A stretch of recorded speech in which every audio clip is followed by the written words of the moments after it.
Welcome back, students, to your math, chemistry, and physics tutor. I haven't been uploading videos for some time now. I miss tutoring you guys, sharing knowledge with you guys. One reason is because I stopped engaging in educational activity. A reason is because my mom passed away, and of course I was not ready to lose my mom at the age of 24. For this and other reasons, I stopped going to school. Another reason is the separation of my wife, which really affected me. I'm telling you guys, I'm really getting personal with me, so you guys can get to know me a little bit better, maybe. And you know, you might argue I might have been a bad husband. Of course, we make mistakes. Yes, I made a lot of mistakes. My wife. But let me tell you this, guys, that there is the possibility for people to change and change their patterns of life, especially if they love a person, okay? There is the possibility to change, okay?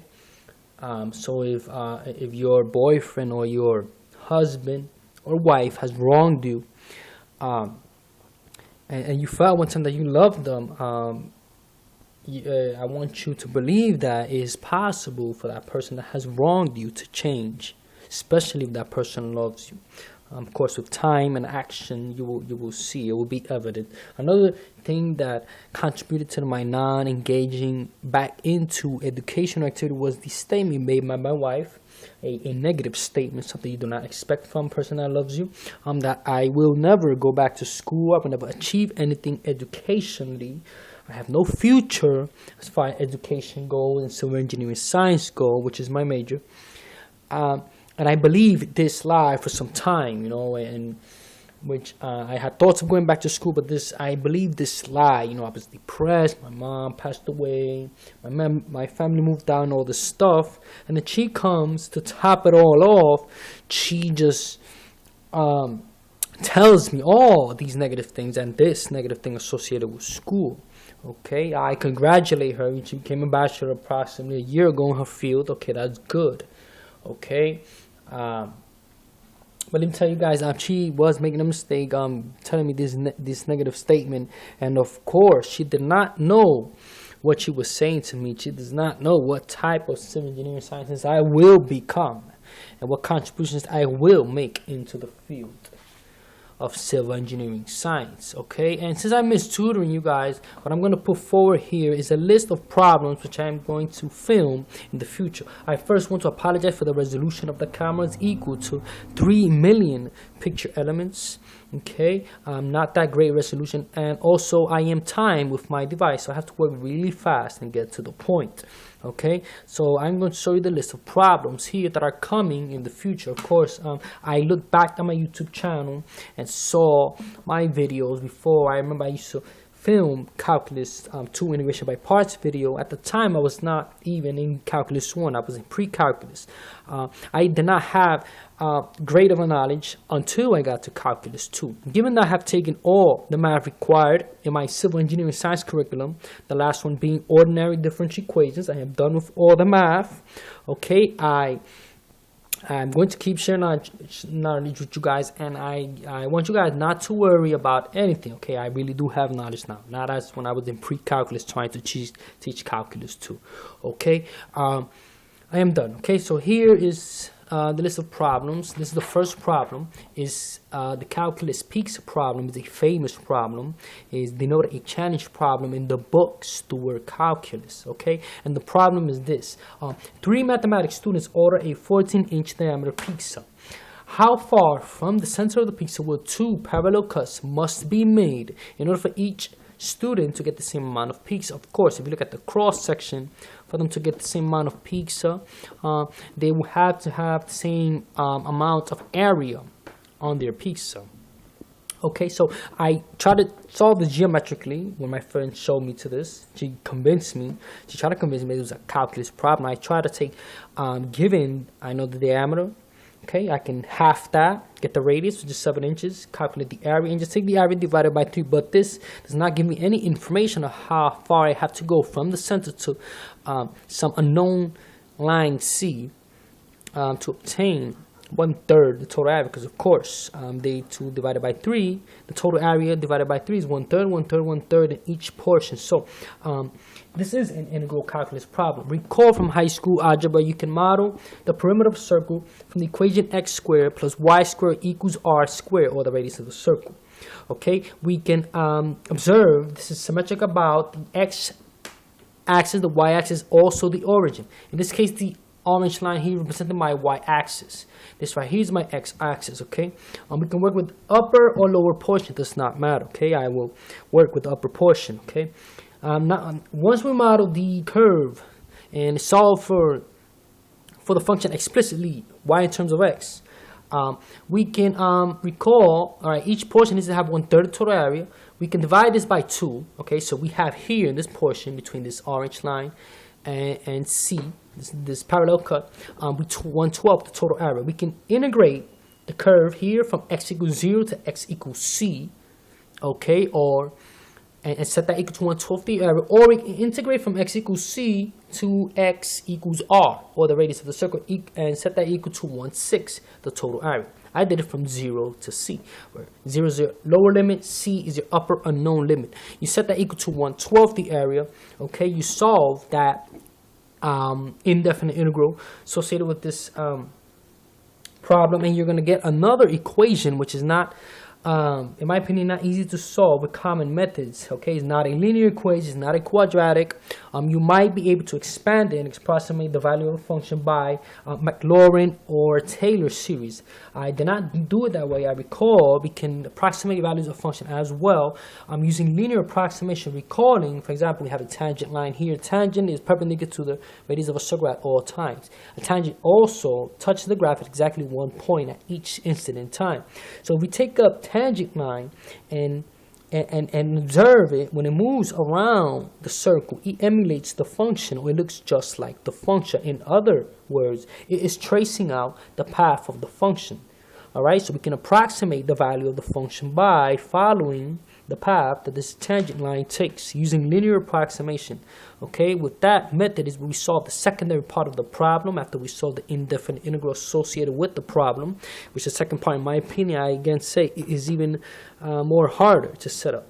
Okay, so this is the solution. This is how you find the solution. I will put it and solve it in the future. Okay, recall this problem here in the bookstore calculus. You are given the solution, but you and I think you're given how to set up the integral and all that stuff, but you're going to get into an equation which the book does not explain how you solve the equation. Okay, I will solve that equation for you in the future. What I have here is something that I'm going to put forward in the future. I am going to prove, or we are together going to prove in the future, that the gravitational force field, aka the force of gravity, and the electrical force field, aka the electric force, are conservative vector fields. Now, we are taught this in physics that these are conservative vector fields. Recall, a vector field is conservative if its curl is equal to 0. That means there is no curl or rotation going on in any part of the field. Okay, the curl can be calculated by calculating the cross product between the del operator. That means the partial derivatives in each direction together with the vector field. Okay, of course we're going to get 0. We're going to do that by hand, and we're going to prove it. Okay, once we calculate the curl 0, we know a potential exists. The force field, the vector field, has the potential to do work. So in the future, we're going to solve the exact differential equation associated with this to obtain the potential function. Okay, recall, if the vector field is conservative, any work done around a closed loop by the force field is 0. Is independent of the path. It only depends on the initial and final points. Same thing with the electric force field. Okay, you can use here Newton's law of gravitation. Here you can use Coulomb's law. Okay, here in this case, I'll tell you guys, you can take F equals G, gravitational constant, the product of their masses, divided by R squared, which is the distance between their centers of masses. Okay, you're going to take R squared, you're going to write it as a unit vector pointing inward. Of course, gravity is always pointing inward. It has a tendency to accelerate a body inward towards the center of the earth. Okay, and the acceleration is in the direction of the force. We are interested in direction as this is a vector field. Okay, calculate the curl, get 0, and we can solve the exact differential equation and obtain the potential function. In this case, it's going to be gravitational potential for the gravitational force field. In this case, it's going to be electric potential for the electric force field. Of course, these are conservative vector fields. We will prove them in the future. I'm also going to show a general algorithm that I developed with my knowledge of linear algebra in order to balance chemical reactions, provided that they theoretically can happen, no matter how many molecules, reactants, or products. Okay, I recall from Chemistry 1, we are taught to balance chemical reactions by inspection, by simply taking some stoichiometric coefficient, putting it on one side, put another stoichiometric coefficient on the other side, see those, if an atom in the molecule balances out. If don't, if one atom balances out and the others don't, you change the stoichiometric coefficient constantly just to see if they work out. This is a trial and error method, which I do not like. Trial and error. I am a civil engineering scientist, and I enforce mathematics a lot in my coursework. Okay, this troubled me because my professor used to email me these monster equations. He used to call them monster because they were hard to solve by inspection. It has so many molecules, like 5-6 molecules on this side, 3 other molecules on the other side, and this bothered me. Okay, I observed that if one quantity is equal to another quantity on the other side of the equation, we can model this as an equation. And also, given the fact that mass is conserved, okay, we can do this. So I model the chemical reaction as a system of linear equations. I can put the system of equations, solve the simultaneous system of equations, by putting it into matrix form, and then taking the matrix to row echelon form. Recall this form of the matrix is not unique as row reduced echelon form of a matrix is. When we get to this part, we manipulate the row echelon form by performing elementary row operations. We get into this form and we manipulate here in order to ensure that we have balanced the chemical reaction with the smallest set of whole numbers. Okay, this bothered me from calculus 1, 2, 3, and 4 all the way into linear algebra. Okay, now this is a general method that I am going to write, no matter how many you can have. 20 reactants, 30 products, it does not matter. If you can model that mathematically in the system of equations and put the equation to matrix form, take that matrix to row echelon form, you can also take it to row reduced echelon form. Okay, and manipulate one of the echelon forms to ensure you have the smallest set of whole numbers. You can balance any chemical reaction, no matter how many molecules, provided they theoretically can happen, the reaction can happen.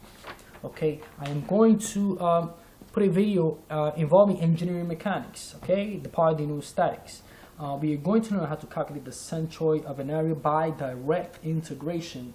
Also the second moment of inertia of an area together with the parallel axis theorem. Okay, I have not taken statics, not yet, but what I do know is about Euler's buckling equation. Buckling of a column depends on, we have a column here, okay, we put a load here, this column will buckle at some critical load, okay. Euler's buckling equation tells us that. And buckling depends on the cross-sectional second moment of inertia of an area, and also that the neutral axis passes through the centroid of the cross-sectional area. Of course, bending will occur about its neutral axis, which is located, it passes through the centroid, so that's why we have to locate the centroid. So we're going to where is the neutral axis, we're going to where it is likely to bend, or where it will bend, and the cross-sectional moment of inertia of an area. Of course, we want to increase the second moment of inertia of an area for a column, to increase the load. Okay. All right. Okay, I have not taken statics, but let me tell you guys, we have a solid foundation of calculus, solid foundation of Newtonian mechanics, which you learn in your introductory general physics course. You will excel in statics. Okay, you have nothing to worry about. Here, this is a problem that I formulated after I saw the movie Man on the Ledge. Okay, this guy, his actor name is Nick Cassidy. He's there on top of a ledge for all part of the movie, trying to show people he's willing to kill himself. So the police department put a bubble of air here just in case he jumps, he will not kill himself. I observed that he, at the end of the movie, he runs all the way this way, and he jumps here on purpose. Okay, he does that to chase some guy that's down here in the street, but he does it as he predicted and as if he knew that this was possible. Yes, it is possible. Okay, it's definitely possible. My friend argued, oh no, he's going to sink into the boat, hit the concrete, he's going to die. It is possible. Okay, in my model, I'm going to neglect air resistance, of course. Here, notice we have problem 1 is dealing with projectile motion, which is we studying Newtonian mechanics. After he jumps, he becomes a free-falling body. The only force acting upon this man's mass is the force of gravity. The acceleration constant, mass is constant, the force is constant. Once we get here, we get to a secondary problem involving fluid mechanics and all, what the fluid is doing here. We learned that air is a fluid in general physics. Okay, what the air is doing here, we're going to study force, stress, and pressure associated with this. I have not taken fluid mechanics, but my initial guess is that the bubble must have a certain cross section because it must have a certain pounds per square inch, which it is pressure, which can be calculated by taking the force. In this case, the force is constant, and dividing it by the cross-sectional area squared. That's why I say it must have a certain cross-section. This might be a third problem that I would like to put forward to you guys. This guy might bounce, and it might bounce too high, or it might not. This might be a conservation of linear momentum, or you can use the impulse momentum theorem or Newton's second law here to study what goes on here. Okay, I am also going to derive the general equation to calculate the volume of a frustum of a cone. Okay, this is a frustum of a cone. It's basically a cone. We cut it here, becomes a frustum. Okay, what we're going to do is we're going to orient ourselves in an x, y Cartesian coordinate system. We're going to place the cup like so here, parallel to the x-axis. Okay, we're going to model the cross section here mathematically, and we recall from integral calculus that we take an area and we rotate it, for example, around about the x-axis. It is going to generate solid, or which is going to generate a volume by rotating this area around here. Okay, so when we do that, we are able to calculate the area given we know the diameter here, or the length from here to here, this other small diameter, the length from here to here, and the height of the cup. We do this, we model the cross section here in terms of function, we integrate it over the length of the cup, and we're going to obtain a general equation which can be used in general to find the volume of any cup like this. Okay, in the future we are going to actually calculate the volume of a cup, okay, using integral calculus. I did not want to, just make a video and not put anything. I at least wanted to put something, all right? And this is the something, okay? We are now going to derive kinematics equations of constant jerk or jolt and kinematics equations of constant acceleration, okay? I again want to apologize for the teaching material. I am used to making videos with Sharpie markers with a better resolution camera, etc. Okay, we haven't to worry about this. Hopefully will be this video will hopefully be labeled EF. Okay, if I do not make any mistake, this shall be error free. Okay, because of course as engineers you want to enforce or exercise the tendency of minimizing your mistakes. Okay, not that you're perfect, of course, we're not perfect, we make mistakes, but practice makes better. Not perfect. Okay, we can derive kinematics equation using integral calculus or the second fundamental theorem of calculus. We're going to solve a third order differential equation which implies three initial conditions. Recall from calculus, differential and integral calculus, that the derivative of displacement with respect to time is velocity.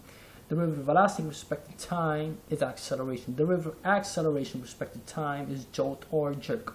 Okay, if we integrate jolt and acceleration, right? We integrate going backwards using integral calculus or with respect to time, we get backwards. Okay, so notice we're going to, in this case, we're going to begin right here. Okay, we're going to derive the equation when the jolt is constant. Go backwards to get the displacement and all these equations: acceleration, velocity, displacement, all with respect to time. We call these our vectors.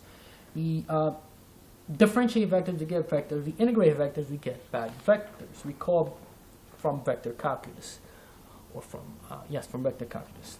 I would like to refresh your mind about Newton's second law of motion, which he originally formulated in his book Principia Mathematica as follows. Okay, we were taught F equals ma, but he originally formulated like this: that a force the force is equal. The net force is equal to the rate of change, or the derivative of momentum with respect to time. You want to change the momentum of a particle that's moving through space, you apply a force. You will change its momentum. Its momentum can be calculated by taking the mass and multiplying by the velocity. In most cases, mass is constant. So we can pull the mass outside the rate of change. And we're left with dv dt, or v prime, with respect to time. And we obtain the acceleration. We can also rewrite this force is equal to mass times the integral of jerk over an interval of time dt. This is true no matter if it's constant or non-constant acceleration. The force is proportional to the mass and the acceleration. Okay, and of course we are taught using second law this way: force equals mass times acceleration. Okay, given and refreshing about this. Okay, this is the actual integration that I performed before I uploaded this. I try to upload it. We are going to perform this now again. Okay, we're going to take the jolt. Okay, the jolt, which is constant. All right, we're going to integrate it over an interval time dt. Okay, this is equal to the acceleration. Okay, recall the acceleration with respect to time is jolt. We integrate with respect to time to get acceleration. We have an initial condition at a equals 0 at time t equals 0. When your motion starts, we have a of 0, or the initial acceleration. Integrating here over the interval time dt, you get jt plus c1. First concept of integrations. We have three constants. Recall we have three different equations. Okay, at t equals 0, this is 0. A is equal to a naught. It follows. This is a naught. Okay, so we have the acceleration. We integrate jt plus a naught over dt. Okay, we do that, and we obtain the velocity function. Okay, which is going to be jt squared plus a naught t plus some second constant integration. Second initial condition at v equals 0. This constant is equal to your initial velocity, and so we put t equals 0 here, t equals 0 here. So v is your initial velocity. Okay, follow this is your initial velocity. So we integrate this over an interval of time dt to obtain the displacement. So we're basically going to integrate this right here to obtain the displacement. All right, so we integrate this. We integrate jt squared over interval time dt. We get jt cubed over 6 plus a naught t squared over 2 plus, well, this constant here is the initial velocity. Well, that's times time plus some third constant of integration. And your initial condition here is at time t equals 0 when your motion starts. This is your initial velocity. This is 0, this is 0, this is 0. This constant is your initial displacement. Okay, so we can rewrite that s, of course, these are all vectors. Let me enforce that s at any time t can be written as jt cubed over 6 plus a naught t squared over 2 plus v naught t plus this constant is your initial displacement. Recall the rate of change of acceleration with respect to time is jolt.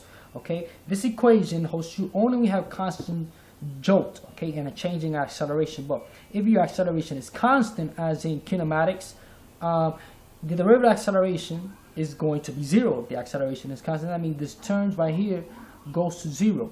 Okay, so we can rewrite this displacement, okay, as a naught. We cannot put a naught. We can just put regular a, because a naught, a initially and a final are both the same, since it's not changing, since the rate of change is 0. So we can put a t squared over 2 plus v naught t plus so. And you are familiar more with this equation. You could do the same thing to calculate the velocity and the acceleration, or when you have constant acceleration, just by putting the term j equals 0, so you have no jolt. The acceleration is constant. All right. So all your comments will really be appreciated. You guys can email me. My email will be in the bottom of the description here. You can email me with specific topics. Let me know what you guys think, and let me tell you guys again, I miss tutoring you guys. So this is all.